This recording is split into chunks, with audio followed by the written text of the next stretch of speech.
तो आते हैं हमारे आज के टॉपिक पे, पी टाइप सेमीकंडक्टर। इसके बारे में हमने लास्ट क्लास में पढ़ लिया था, फिर भी एक बार रिकैप कर लेते हैं। पी टाइप सेमीकंडक्टर क्या होता है? जब एक प्योर सेमीकंडक्टर जो कि सिलिकॉन या जर्मेनियम का बना होता है उसको डोप करते हैं किससे? Trivalent impurity. बहुत इंपॉर्टेंट पार्ट है trivalent impurity. Trivalent impurity क्या होती है? जिसमें कि हमारे पास क्या होते हैं, 3 वैलेंस इलेक्ट्रॉन्स होते हैं। और अभी हमें चाहिए कितने होते हैं? एसआई और जीई में हमें चाहिए होते हैं 4 वैलेंस इलेक्ट्रॉन, पर हम दे रहे होते हैं 3 ही वैलेंस इलेक्ट्रॉन। और कौन कौन सी इंप्योरिटीज होती हैं? तो जो मेजोरिटी यूज में आती है होती है बोरॉन, एल्युमिनियम और indium. Then the outermost 3 electrons of the valence bond band of impurity take part in covalent bonding with 4 atom surrounded by it. कहने का मतलब है कि सिलिकॉन और जर्मेनियम के, देखिए यहाँ पे सिलिकॉन और जर्मेनियम के आपके जो एटम्स है, 4 एटम, उनके साथ जो हमारे 3 वैलेंस एटम है वो कंबाइन कर जाते हैं। पर एक एटम की डिफिशियंसी है वहां पर, एक इलेक्ट्रॉन की डिफिशियंसी है बोरॉन की, क्योंकि हम लोगों ने ट्राईवैलेंट इंप्योरिटी इंप्लीमेंट की है। तो जो एक डिफिशियंसी होती है, one sorry one electron deficiency, deficiency इसी को हम लोग क्या कहते हैं? One hole. तो एक इलेक्ट्रॉन की कमी है वहां पर, वहीं से आता है हमारे पास एक होल। इलेक्ट्रॉन का एब्सेंस मतलब कि होल का प्रेजेंस। लास्ट क्लास में हमने डिस्कस किया था कि होल कहीं फिजिकली प्रेजेंट नहीं होता है, वो बस क्या है, एक वर्चुअल चार्ज है, कहीं फिजिकली प्रेजेंट नहीं है हमारे पास। एक वर्चुअल चार्ज है जिसको कि हम लोग एज्यूम करते हैं कि अगर कहीं पे इलेक्ट्रॉन डिफिशियंसी है तो वहां पे एक पॉजिटिव इफेक्ट रहा होगा, और उसी पॉजिटिव इफेक्ट को हम लोगों ने होल नाम दे दिया ताकि हम लोग अच्छे से कंप्यूट कर सके चीजों को।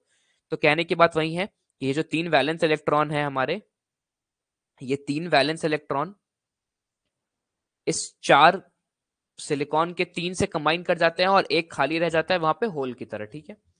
This shows that 3 remains a vacancy in the band, there remains a vacancy in a band, vacancy हमारे पास बैंड में आ जाती है। To fill this vacancy an electron is accepted from the neighboring atom leaving a hole from its own site। अब क्या हुआ, बगल वाले से हम लोग एक एटम लेंगे, उस वैकेंसी को फिल करने के लिए एक इलेक्ट्रॉन उठाएंगे। अब इलेक्ट्रॉन वहां से जा रहा है तो वहां पे होल होगा। तो इस चीज को आप दोनों पर्सपेक्टिव से सोच सकते हैं, या तो एक इलेक्ट्रॉन वहां पे डिफिशियंट है उसी को आप लोग होल मान लीजिए, या बगल वाले से एक इलेक्ट्रॉन बोरो कर रहे हैं तो वहां पे होल आ गया है, ठीक है। दोनों ही कॉन्सेप्ट क्लियर है आपको? जिस भी तरीके से समझने में आसानी हो होल को, वही बेसिक फंडा यही है कि इलेक्ट्रॉन का डिफिशियंसी है, होल है तो, ठीक है। चलिए, these impurity atoms accepting bonded electron from valence bond are called as acceptor impurity। अच्छा, acceptor impurity क्यों बोल रहे हैं? क्योंकि जो खाली जगह है वहां पे क्या होगा, वहां पे एक इलेक्ट्रॉन को एक्सेप्ट करना पड़ेगा अब, तो इसलिए इसको एक्सेप्टर इम्प्योरिटी कहते हैं। और अगर आप लोगों को याद हो तो एन टाइप वाले को हम लोग डोनर कहते थे, क्योंकि वो इलेक्ट्रॉन प्लस होता था, सरप्लस इलेक्ट्रॉन होते थे, वहां पे 5 इलेक्ट्रॉन होते थे, पेंटावेलेंट इम्प्योरिटी होती थी, एक इलेक्ट्रॉन ज्यादा होता था वो डोनेट कर सकता था, तो वो डोनर था। ये एक्सेप्ट कर सकता है तो ये एक्सेप्टर इम्प्योरिटी है। Here hole increases very much, so it is called as p-type semiconductor। ये भी हमने लास्ट क्लास में डिस्कस किया था कि यहाँ पे क्या होता है, जो आपके नंबर ऑफ होल्स हैं वो ज्यादा हो जाते हैं किससे? नंबर ऑफ इलेक्ट्रॉन से। कैसे ज्यादा हो जाएंगे? अब देखो, हमने एक सिलिकॉन एक बोरॉन की बात करी थी, वहां से एक होल निकल कर आ गया, ठीक है। अगर एक प्लेट की बात करेंगे, सिलिकॉन का एक प्लेट है, तो उसमें ऐसे लाखों एटम्स होंगे, उस लाखों एटम में हम लोग हजारों बोरॉन डालेंगे, हजारों बोरॉन के कारण हजारों होल्स जनरेट होंगे। तो इवेंचुअली जो हमारे पास नंबर ऑफ होल्स हैं वो ज्यादा हो जाएंगे हमारे नंबर ऑफ इलेक्ट्रॉन्स से। तो इसलिए पी टाइप जो हमारे इम्प्योरिटी सेमीकंडक्टर्स होते हैं उसमें हमारे नंबर ऑफ होल्स ज्यादा होते हैं, किससे? हमारे नंबर ऑफ इलेक्ट्रॉन से। और पी टाइप क्यों कहते हैं? पी का मतलब होता है क्योंकि होल पॉजिटिव चार्ज को होल्ड करते हैं, इसलिए पी यहाँ पे स्टैंड करता है for more positive charge, more positive charge. Again मैंने 3 बार वहां भी रिपीट किया था, एक बार यहां भी रिपीट कर रहा हूं। पी टाइप या एन टाइप जो भी सेमीकंडक्टर है वो इलेक्ट्रिकली हमेशा न्यूट्रल होता है, इलेक्ट्रिकली न्यूट्रल होता है। इस चीज को कभी भी कंफ्यूज मत करना कि पी टाइप पॉजिटिव है। पॉजिटिव इसलिए कहा जा रहा है क्योंकि पॉजिटिव सरप्लस में है, पर इलेक्ट्रिकली उसके पास कोई चार्ज नहीं है, वो न्यूट्रल है। सिमिलरली एन टाइप में क्योंकि इलेक्ट्रॉन्स ज्यादा है, नेगेटिव पार्ट ज्यादा है, इसलिए उसको एन टाइप कहते हैं। इसका बिल्कुल भी मतलब नहीं है कि वो नेगेटिवली चार्ज है, नहीं, इलेक्ट्रिकली न्यूट्रल है, न्यूट्रल चार्ज है वो, ठीक है। यहाँ मैंने हाईलाइट करके इस चीज को लिख दिया है, पी और एन टाइप दोनों ही इलेक्ट्रिकली न्यूट्रल होते हैं। चलिए, here impurity is known as immobile acceptor negative ion, ये बकवास चीज है। क्यों एक्सेप्टर नेगेटिव आयन? क्यों? क्योंकि नेगेटिव आयन को एक्सेप्ट करता है। नेगेटिव आयन को एक्सेप्ट क्यों करता है? क्योंकि इलेक्ट्रॉन को एक्सेप्ट कर रहा है। इसका उतना कोई खास रोल नहीं है, ये बेसिक अंडरस्टैंडिंग वाली बात है। Free electrons called as minority charge carrier ना, holes are called as majority charge carrier. ये तो बहुत ही क्लियर पॉइंट है कि जो फ्री इलेक्ट्रॉन है वो कम है तो उनको माइनॉरिटी चार्ज कैरियर्स कहेंगे। लेस अमाउंट ऑफ करंट वो ड्रॉ कर रहे होंगे, और जो होल्स हैं वो सरप्लस में है, वो ज्यादा है, तो वो मेजॉरिटी चार्ज कैरियर है, यानी कि ज्यादा अमाउंट ऑफ करंट होल्स से हमारा आ रहा होगा। तो एक चीज हम लोगों ने लास्ट टाइम भी पढ़ा था कि पी और एन टाइप दोनों ही के केस में क्या होता है कि जो हमारा करंट होता है, करंट जो होता है हमारा, वो क्या होता है, वो दोनों से आता है, होल्स से भी आता है और इलेक्ट्रॉन से भी आता है। एक माइनॉरिटी होता है, एक मेजॉरिटी होता है। डिफरेंस क्या आ रहा है यहाँ पर कि जो पी टाइप होता है उसमें आपके होल्स जो होते हैं वो मेजॉरिटी करंट लेकर के आते हैं, और जो आपका इलेक्ट्रॉन होता है वो क्या होता है, वो माइनॉरिटी करंट लेकर के आता है। सिमिलरली जो आपका एन टाइप होता है इसका जस्ट वाइस वर्सा हो जाएगा। जो आपके होल्स होते हैं वो माइनॉरिटी बन जाते हैं, यहाँ पे माइनॉरिटी करंट लेकर के आते हैं, और जो आपके इलेक्ट्रॉन है वो मेजॉरिटी करंट को प्रोड्यूस करते हैं या मेजॉरिटी करंट को होल्ड करते हैं। ये इसका डायग्राम है, यहाँ से आप समझ सकते हैं, या फिर यहाँ से भी आप समझ सकते हैं कि हर एक इलेक्ट्रॉन के साथ एक एक होल बन रहा है और एक एक इलेक्ट्रॉन को एक्सेप्ट करना पड़ रहा है यहाँ पे, ठीक है, होल्स बनने के कारण। चलिए, यहाँ तक क्लियर सब कोई को? ये पी कैप का रीकैप था, सॉरी पी टाइप सेमीकंडक्टर का रीकैप था। लास्ट क्लास में हमने इस चीज को डिस्कस किया था, बस एक छोटा सा रिकैप था ये। किसी को कोई डाउट नहीं इसमें?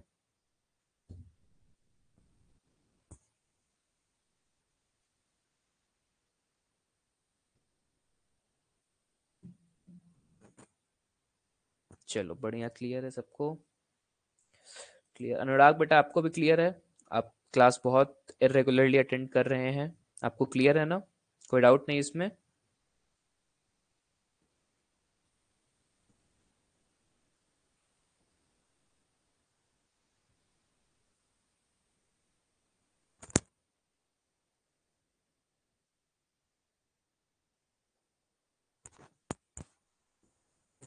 अनुराग क्लियर है आपको बेटा?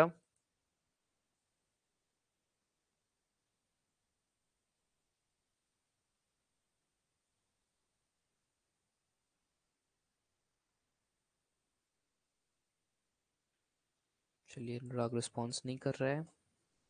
तो ये एक छोटा सा चार्ट है जो आप लोगों को सारे जो पॉइंट्स हैं उन सारे की पॉइंट्स को अब तक हमने जितना भी पढ़ा था, इंट्रिंसिक एक्सट्रिंसिक, एक्सट्रिंसिक में एन टाइप और पी टाइप, उसको समराइज करके बताता है, ठीक है। इस चार्ट को बहुत ही ध्यान से देखिएगा।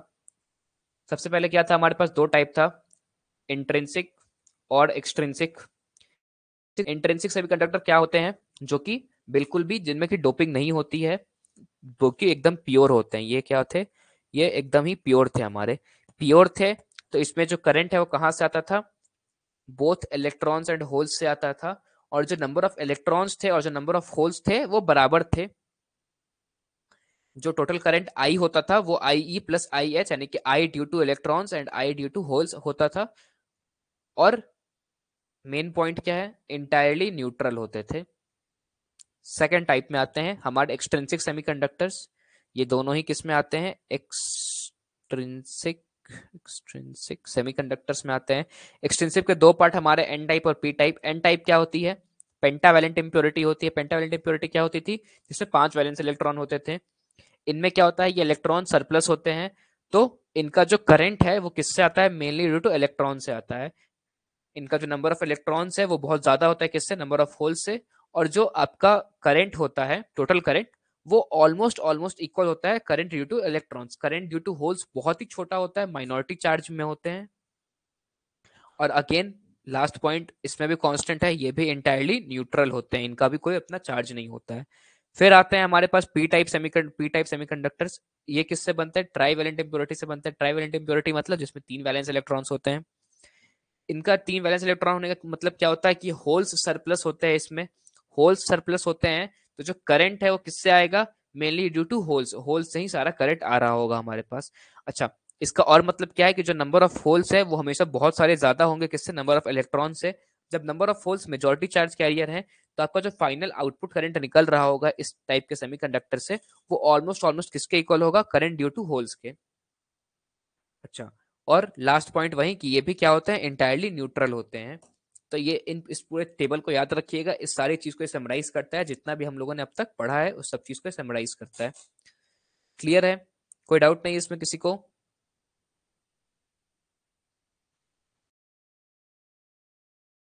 इंट्रिंसिक एक्सट्रिंसिक, एक्सट्रिंसिक के दोनों टाइप, उसकी एक एक क्वालिटी, सब कुछ क्लियर है। Majority charge career, minority charge career, सब कुछ क्लियर है।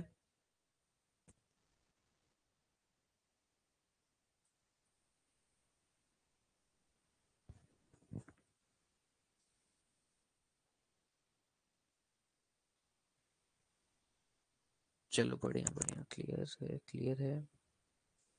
अब आगे बढ़ते हैं, आगे बढ़ते हैं, एक लॉ पर आते हैं, मास एक्शन लॉ।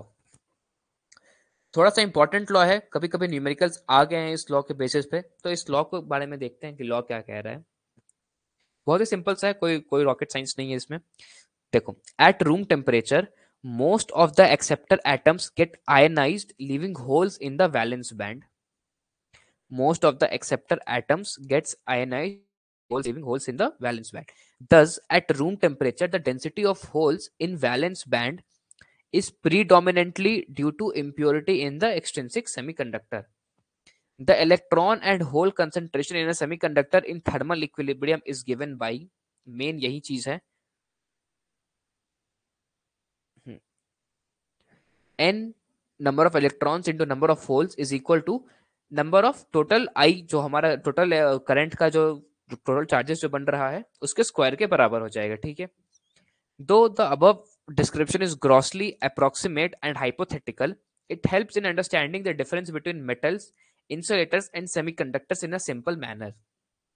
देखो अभी क्या कहना चाह रहा है इस पूरे कहानी में, जो ये कहना चाह रहा है वो क्या कह रहा है कि रूम टेम्परेचर पर क्या होता है ना, ये मेरे पास कंडक्शन बैंड है, ये मेरे पास वैलेंस बैंड है, ठीक है, ये कंडक्शन बैंड है, ये वैलेंस बैंड है।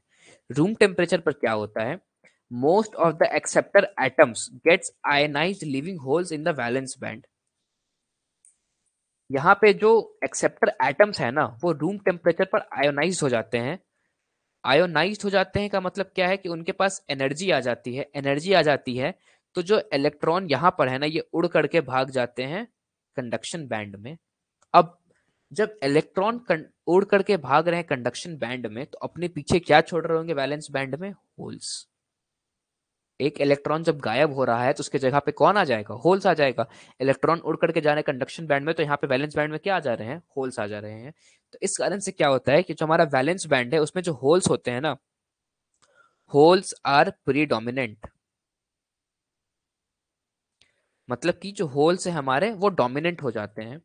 Thus, at room temperature, the density of holes in the valence band is predominantly due to impurity in the extrinsic semiconductor.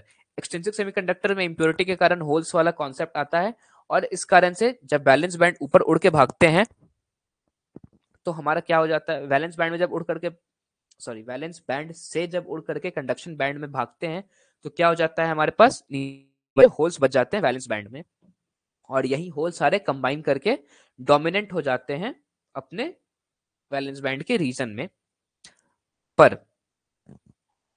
In general क्या होता है ना, जब हमारे पास डोपिंग नहीं होती है, अभी तो जब डोपिंग हो गई तो हमारे पास एक डिफरेंस क्रिएट हो जाता है नंबर ऑफ होल्स और नंबर ऑफ इलेक्ट्रॉन्स में। पर जब होल्स नहीं होते हैं, जब डोपिंग नहीं होती, तो हमने क्या पढ़ा है कि जो नंबर ऑफ इलेक्ट्रॉन्स हैं वो किसके बराबर होते हैं, अप्रोक्सीमेटली बराबर होते हैं किसके, नंबर ऑफ होल्स के, और ये किसके बराबर होते हैं, एन आई के। इंट्रिंसिक सेमीकंडक्टर का जब आप केस उठा के देखेंगे तो यही लिखा हुआ है यहाँ पे, number of holes almost equal होते हैं नंबर ऑफ होल्स के, number of electrons almost equal होते हैं नंबर ऑफ होल्स के, और वो इक्वल होता है नंबर ऑफ टोटल चार्जेस के। एनआई जो होता है हमारा नंबर ऑफ टोटल चार्जेस होता है, ठीक है। ये तीनों ऑलमोस्ट इक्वल होते हैं। तो यहां से हमारे पास क्या आता है ना, N E into N H, इसका वैल्यू क्या हो जाएगा, एन आई स्क्वायर। अब ये क्यों होगा, ये दोनों बराबर हैं, तो इन दोनों को जब मल्टीप्लाई करेंगे तो उसके स्क्वायर के बराबर ही होंगे ना। एक्चुअली ये तीनों ही बराबर हैं। सिंपल सा मैथ्स का फंडा है कि ये तीनों ही जब बराबर हैं, मान लो ये 5 है, ये 5 है, ये 5 है, या मान लो ये 5.1 है, ये 5.2 है, समथिंग ये समथिंग 5.1 है, जब इन दोनों को मल्टीप्लाई करेंगे तो ये किसके बराबर होगा? इन दोनों के स्क्वायर के ही बराबर होगा ना। तो बस यही छोटी सी चीज है यहाँ पे।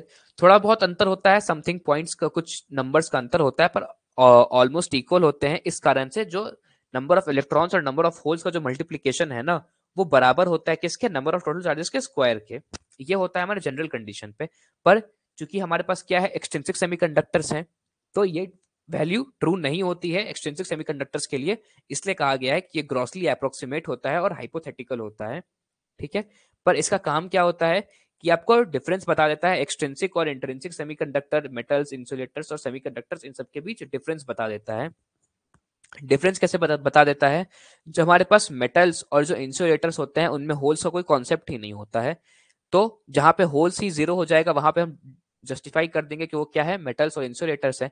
सेमीकंडक्टर्स में अगर ये वाले इक्वेशन हमारी ट्रू हो रही है तो हम लोग कह सकते हैं कि क्या, इंट्रिंसिक है। और अगर ये ट्रू नहीं हो रही है तो हम लोग क्या कहेंगे कि वो एक एक्सट्रिंसिक सेमीकंडक्टर है हमारा लिए। इस पे आगे न्यूमेरिकल भी करेंगे आज हम लोग। ये चीज क्लियर है सबको? जो मास एक्शन की थ्योरी थी, बहुत ही बेकार सी थ्योरी थी, कुछ था नहीं उसमें। नंबर ऑफ इलेक्ट्रॉन्स और नंबर ऑफ होल्स को जब मल्टीप्लाई करेंगे तो बराबर किसके होगा? नंबर ऑफ टोटल चार्जेस के स्क्वायर के बराबर होगा, क्योंकि इंट्रिंसिक सेमीकंडक्टर के केस में तीनों ही ऑलमोस्ट इक्वल होते हैं।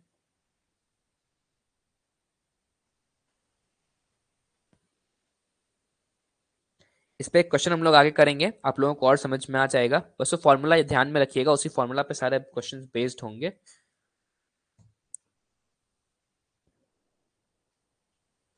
किसी को कोई डाउट नहीं? मास एक्शन लॉ क्लियर है?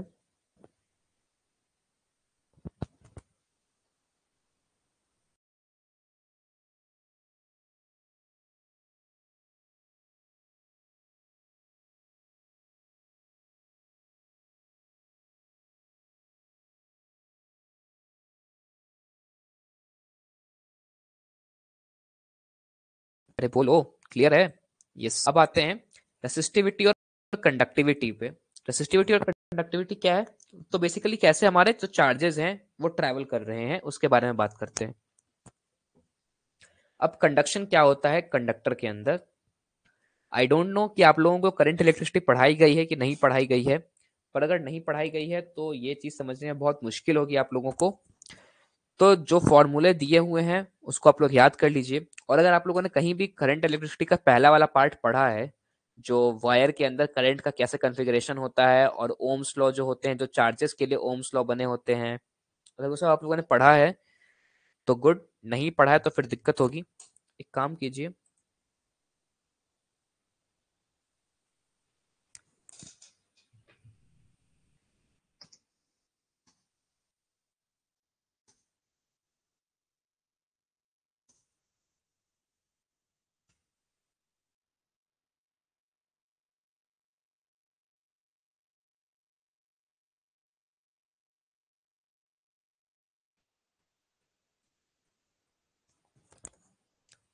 फटाफट से इसको आंसर कीजिए आप लोग।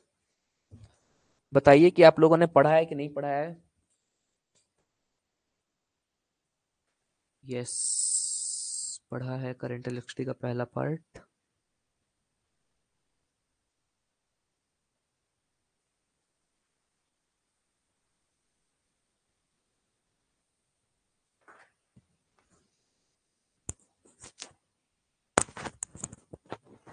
कोई ऐसा है जिसने नहीं पढ़ा है इस चीज को?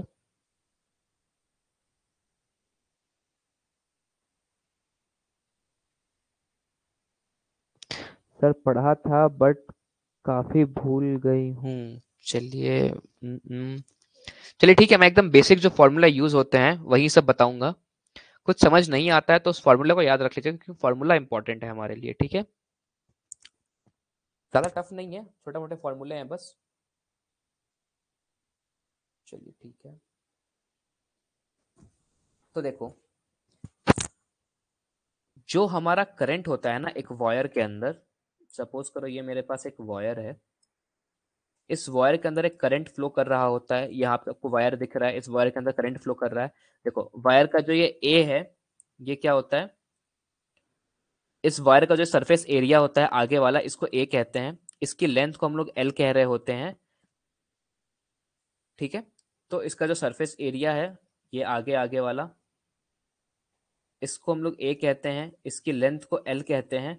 और जो इलेक्ट्रॉन्स इसके अंदर मूव कर रहे हैं ना, इलेक्ट्रॉन्स होंगे जो मूव कर रहे हैं करंट के लिए, उन इलेक्ट्रॉन्स की जो स्पीड होती है, स्पीड ऑफ इलेक्ट्रॉन, उसको हम लोग कहते हैं ड्रिफ्ट वेलोसिटी, वी डी से डिनोट करते हैं, ड्रिफ्ट वेलोसिटी, ठीक। और एन जो होता है वो आपका होता है नंबर ऑफ इलेक्ट्रॉन्स, ठीक है, नंबर ऑफ इलेक्ट्रॉन्स। अब जो करंट इस वायर के अंदर फ्लो कर रहा है ना, इसका टोटल वैल्यू होता है N E A V D, N E A V D होता है उस करंट की टोटल वैल्यू। अब ये N E A V D कहां से आया, तो देखो बेसिकली अगर आप लोग ध्यान से देखें ना, तो ये एक वॉल्यूम का फॉर्मूला है, वॉल्यूम का भी नहीं, टोटल इलेक्ट्रॉन्स का फॉर्मूला, कि टोटल इलेक्ट्रॉन्स फ्लो कितने कर रहे हैं। I is equal to Q T, जो आप लोगों ने पढ़ा था उससे थोड़ा मिलता जुलता चीज है ये। तो इस फॉर्मूले को एक बार याद कर लीजिएगा, N E A V D, N आपका नंबर ऑफ इलेक्ट्रॉन्स हो जाता है, ए आपका हो जाएगा एरिया जो मैंने बताया, और वी डी हो जाएगी आपकी ड्रिफ्ट वेलोसिटी। तो देखिए आपका N E A V D, E electron का चार्ज होता है 1.6 इंटू 10⁻⁹ आप लोगों ने पढ़ रखा होगा, ठीक है। तो ये हो गया आपका आई का वैल्यू।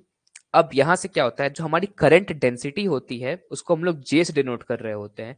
करंट डेंसिटी बेसिकली क्या होती है, करंट पर यूनिट एरिया, मतलब कि हर एक एरिया से आपका कितना करंट पास कर रहा है उसको हम लोग करंट डेंसिटी कहते हैं, ठीक है। वायर के हर एक यूनिट एरिया से कितना करंट पास कर रहा है। तो सिंपल सा फॉर्मूला होता है उसका, क्या, करंट डिवाइडेड बाई ए कर देते हैं, तो वहां से आ जाता है एन ई वी डी, आपका करंट डेंसिटी का फॉर्मूला। अब देखो ड्रिफ्ट वेलोसिटी जो होता है उसका वैल्यू होता है म्यू इंटू ई, ई आपका इलेक्ट्रिक फील्ड होता है, म्यू आपका कांस्टेंट होता है, ठीक है। नहीं पढ़ा होगा तो फिर ये तो थोड़ी मुश्किल की चीज है। देखता हूँ क्या मैं इसको स्किप कर सकता हूँ क्या।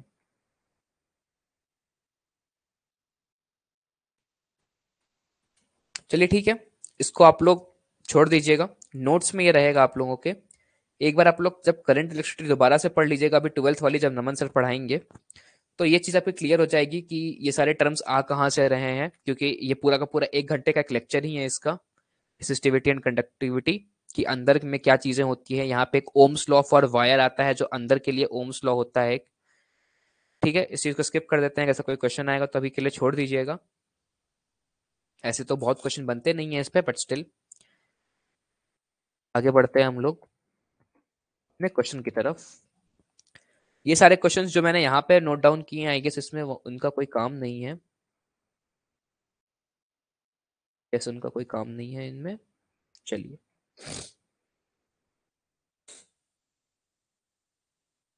फर्स्ट क्वेश्चन, 2 मिनट का टाइम दूंगा मैं एक्सप्लेन करने के बाद, आप लोग एक बार खुद से ट्राई कीजिएगा। बहुत इजी क्वेश्चन है, कोई भी रॉकेट साइंस नहीं है इसमें, बेसिक फॉर्मूला जो आप लोगों ने पढ़ा है एनर्जी का, वेवलेंथ का, वही लगने वाला है, उसको लगा के सॉल्व कीजिएगा। क्वेश्चन क्या कह रहा है, a P type semiconductor has accepted level 57 MeV, mega micro electron volt, sorry milli electron volt, above the valence band, ठीक है। एक्सेप्टर लेवल एनर्जी का दिया हुआ है, वैलेंस बैंड से कितना ऊपर है। What is the maximum wavelength of light required to create a hole? देखो क्वेश्चन क्या कह रहा है, आपका कंडक्शन बैंड है, वैलेंस बैंड है, कंडक्शन बैंड वैलेंस बैंड, जो एक्सेप्टर एनर्जी लेवल होता है ना, वो क्या होता है कि कितने के बाद, किस एनर्जी लेवल पर पहुंचने के बाद हमारा जो इलेक्ट्रॉन है उसको एक्सेप्ट कर लिया जाएगा, वो होता है acceptor energy level. Acceptor energy level 57 milli electron volt दिया हुआ है आपके पास, इस लेवल पर है। और आपसे पूछा है कि एक लाइट को कितने वेवलेंथ से आना चाहिए ताकि वो एक होल को क्रिएट कर सके। होल क्रिएट का मतलब इलेक्ट्रॉन को वैलेंस बैंड से निकलवा सके, ठीक है। अगर इस पूरे क्वेश्चन में कुछ भी चीज समझ में नहीं आ रही है, तो बस एक चीज ध्यान में रखिए कि एनर्जी की वैल्यू आप लोगों को दी हुई है और पूछा क्या है, वेवलेंथ पूछा है लैम्डा। एक ही इक्वेशन है जो इस पूरे दुनिया में एनर्जी और लैम्डा को कनेक्ट करती है, वो है E is equal to H C by lambda. E is equal to H C by lambda लगाना है यहाँ से और लैम्डा की वैल्यू निकाल के ले आनी है।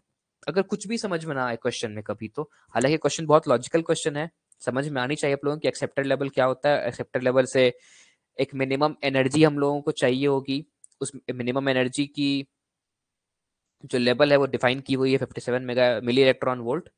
और उस थ्रेशोल्ड एनर्जी तक पहुंचने के लिए एक लाइट रे हमारे पास होगी। वो लाइट रे किस वेवलेंथ से जाएगी ताकि वो इलेक्ट्रॉन को निकलवा सके। ठीक है, हालांकि कुछ भी समझ में ना आए तो लास्ट ओपिनियन यही है मेरा कि एग्जाम में ऐसे क्वेश्चंस को छोड़ के मत आइएगा। 57 मिली इलेक्ट्रॉन वोल्ट है, वेवलेंथ निकालना है, E is equal to H C by lambda लगाइएगा और क्वेश्चन बहुत ही सॉल्व हो जाएगा आप लोगों का। ठीक है, आई डोंट थिंक इस पर किसी को टाइम लगेगा या किसी को कोई टाइम चाहिए होगा। ऐसे क्वेश्चन हम लोगों ने पिछले क्लास में कर रखे हैं, पिछले चैप्टर के अंदर। तो आई होप ये आप लोगों को क्लियर हो। नेक्स्ट क्वेश्चन पे मूव करते हैं। ये थोड़ा सा अच्छा क्वेश्चन है। ये क्वेश्चन क्या कह रहा है, A silicon specimen is made up into a p-type semiconductor by doping on an average 1 indium atom per 5 into 10 to the power 7 silicon atoms. If the number density of atom in the silicon specimen is 5 into 10 to the power 28 atoms per meter cube, find the number of acceptor atoms in silicon per cubic centimeter. तो क्या कह रहा है कि मेरे पास जो silicon है ना, सिलिकॉन का एक बड़ा सा प्लेट है, ठीक है, उसमें डेंसिटी कितनी है सिलिकॉन की, 5 into 10 to the power 28 atoms पर मीटर क्यूब। मतलब कि देखो, ये मेरे पास सिलिकॉन का एक प्लेट है, ठीक है, इसमें बहुत सारे सिलिकॉन के एटम्स है यहाँ वहां। कितने एटम्स है, 5 into 10 to the power 27 है या 28 है, 28। 5 into 10 to the power 28 silicon के एटम्स, नंबर ऑफ एटम्स पर मीटर क्यूब, यानी कि हर एक मीटर क्यूब में 5 into 10 to the power 28 silicon के एटम्स लाई कर रहे हैं। अब इसमें हम लोग क्या कर रहे हैं, हम लोग पी टाइप सेमीकंडक्टर के लिए डोपिंग कर रहे हैं। डोपिंग कैसे कर रहे हैं, इंडियम एटम को घुसा रहे हैं कितने पे, 5 into 10 to the power 7 silicon atom पे एक इंडियम एटम घुसा रहे हैं। मतलब कि हर 5 into 10 to the power 7 silicon atom पर क्या कर रहे हैं हम लोग, एक इंडियम एटम घुसा रहे हैं। तो पूछा क्या है क्वेश्चन में, find the number of acceptor atoms in silicon पर क्यूबिक सेंटीमीटर। इस तरीके से अगर हम लोग इस रेशियो के हिसाब से घुसा रहे हैं तो नंबर ऑफ इंडियम एटम्स कितने हैं जो हम लोग इसमें घुसा सकते हैं इस शीट में, पर मीटर क्यूब, सॉरी पर सेंटीमीटर क्यूब में, ये चीज को निकालनी है कि हर एक सेंटीमीटर क्यूब में कितने इंडियम के एटम आएंगे आपके पास। ठीक है, क्वेश्चन क्लियर है एकदम। एक सिलिकॉन का बेड है, उसमें 5 into 10 to the power 28 number of silicon atoms है पर मीटर क्यूब में। हम लोग उसमें इंडियम एटम डाल रहे हैं पी टाइप सेमीकंडक्टर बनाने के लिए। किस रेशियो में डाल रहे हैं, हर 5 into 10 to the power 7 silicon atom पे एक इंडियम एटम होगा। तो बताना है कि हर एक सेंटीमीटर क्यूब में कितना इंडियम एटम होगा आपके पास। ठीक है, फटाफट इसको ट्राई कीजिए। थोड़ा सा ट्रिकी क्वेश्चन है पर अच्छे लेवल का क्वेश्चन है, थोड़ा सा दिमाग लगेगा। यहाँ पे सॉल्यूशन के लिए आपको सॉल्यूशन का पार्ट दिया हुआ है, जो हिंट्स है, हिंट्स यहाँ पे दिया हुआ है। मेन सॉल्यूशन आगे के पेज में छोटा सा, एक बार सॉल्यूशन देख करके भी समझने का ट्राई कीजिए, अगर समझ आता है तो, नहीं तो फिर मैं इस पर प्रोसीड करूंगा। 2 मिनट का टाइम है आप लोगों के पास, 8:54 हो रहा है, विल स्टार्ट एट 8:57। ठीक है,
हुआ students? Sir answer 10 to the power 19 आ रहा है, wait a second. 10 to the power 19 तो नहीं है बेटा आंसर। चलिए ठीक है, इसको सॉल्व करते हैं। देखो क्या कह रहा है, कहीं थोड़ा सा गलती होगा बेटा, थोड़ा बहुत कैलकुलेशन मिस्टेक हुआ होगा। देखो क्वेश्चन जो कह था हमने समझ लिया, ठीक है, कि समथिंग नंबर ऑफ हमें सिलिकॉन एटम्स दिए हुए हैं पर मीटर क्यूब, और हर एक 5 × 10⁻⁷ सिलिकॉन एटम्स पे हम लोग एक इंडियम एटम को इम्पोज कर रहे हैं, तो नंबर ऑफ इंडियम एटम्स कितने होंगे पर सेंटीमीटर क्यूब में निकालना है। ठीक है, एक ग्लिच यहाँ पे ये है कि एक ये मीटर क्यूब में, ये सेंटीमीटर क्यूब में है। तो पहला काम हम लोग क्या करेंगे, हम लोग मीटर क्यूब के हिसाब से निकालेंगे, बाद में इजिली उसको सेंटीमीटर क्यूब में कन्वर्ट कर सकते हैं। ये कन्वर्जन मत भूलना, कई लोग एग्जाम में कन्वर्जन छोड़ देते हैं, सिर्फ आंसर निकाल के आते हैं, बाद में आंसर गलत हो जाता है। ठीक है, और एनटीए वाले बहुत ही चालाक हैं इस चीज को लेकर के, वो जानते हैं कि बच्चे कहाँ गलती करने वाले हैं। वो आपको दोनों ही ऑप्शन देंगे, बिना कन्वर्जन के और कन्वर्जन के। आप लोग हड़बड़ी में बिना कन्वर्जन वाला मार के आ जाएंगे और वो +4 -5 5 नंबर उड़ जाएगा वहां से। ठीक है, तो उस बात को ध्यान रखना। क्वेश्चन सॉल्व करते हैं। देखो हम लोग क्या जानते हैं डोपिंग से क्या होगा। जब हम लोग एक इंडियम एटम को डोप करेंगे, एक इंडियम एटम डालेंगे, तो क्या होगा, एक इंडियम एटम से क्या होगा, एक सिलिकॉन एटम जो है आपका वो डोप होगा, और उससे क्या होगा, एक एक्सेप्टर एटम बनेगा, एक एक्सेप्टर एटम बनेगा। ठीक है, अब बात करते हैं कि 1 मीटर क्यूब के एरिया में क्या है। तो 1 मीटर क्यूब के एरिया में आपके पास 5 × 10⁻28 सिलिकॉन एटम्स हैं।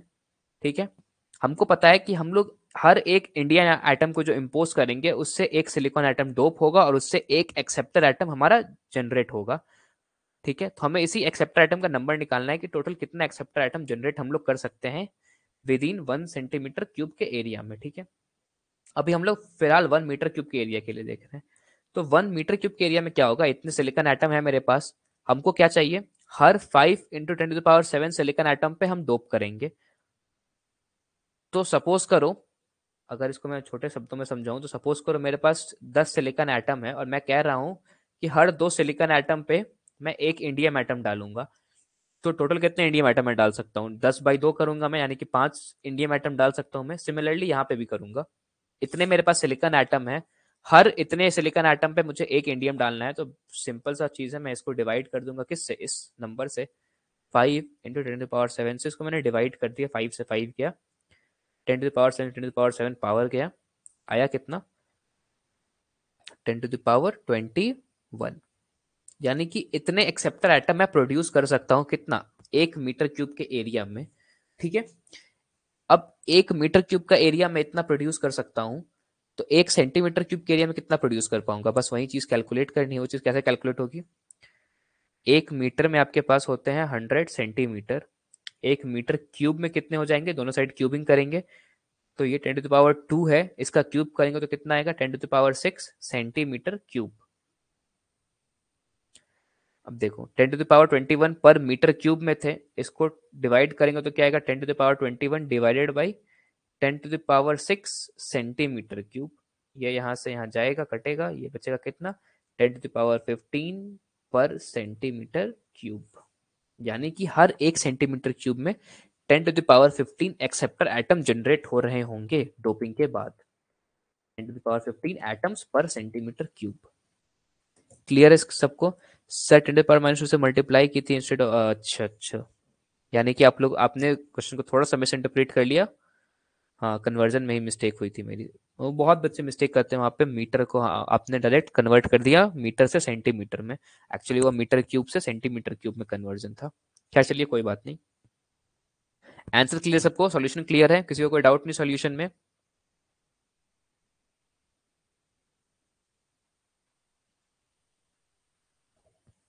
जुवेरिया, दीपिका, बेटा आप लोग को भी क्लियर है? कोई डाउट है न्यूमेरिकल में तो बताओ, मैं दोबारा रिपीट कर दूं, इंपॉर्टेंट है ये चीजें।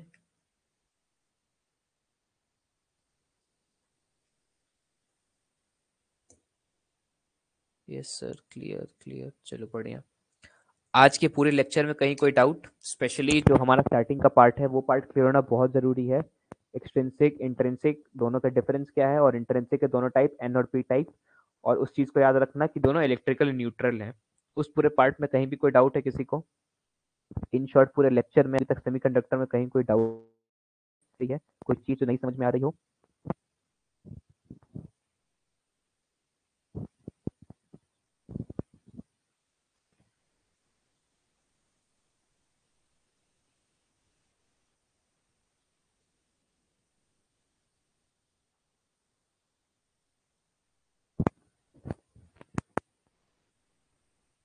क्लियर है सर, चलिए बढ़िया है, क्लियर है। दीपिका जवेरिया आप लोग को भी क्लियर है बेटा, कहीं कोई डाउट नहीं?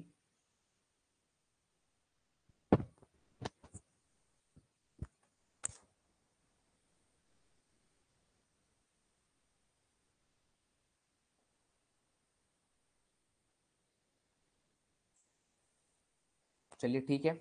कल की क्लास में हम लोग ये जो हम लोग दो अलग अलग चीजें पढ़े हैं ना, एक P junction P semiconductor N type semiconductor, इन दोनों को मिला करके हम लोग डायोड बनाएंगे। तो जो असली खेल होता है ना करंट जनरेट करने का, जहां से करंट जनरेट होता है वो एक्चुअली डायोड से होता है। तो हम लोग पी को मिलाएंगे और एन को मिलाएंगे, उससे बनाएंगे पीएन जंक्शन डायोड। और उसी पीएन जंक्शन डायोड से हमारा जो करंट है वो करंट निकलेगा, उसको हम लोग वोल्टेज में कनेक्ट करेंगे, उससे करंट जनरेट करेंगे। वही डायोड हर जगह यूज होता है सेमीकंडक्टर चिप्स के अंदर। ठीक है, तो कल वो चीज पढ़ रहे हैं हम लोग पीएन जंक्शन डायोड के बारे में। ठीक है, thanks for joining, bye, good night, मिलते हैं कल की क्लास में।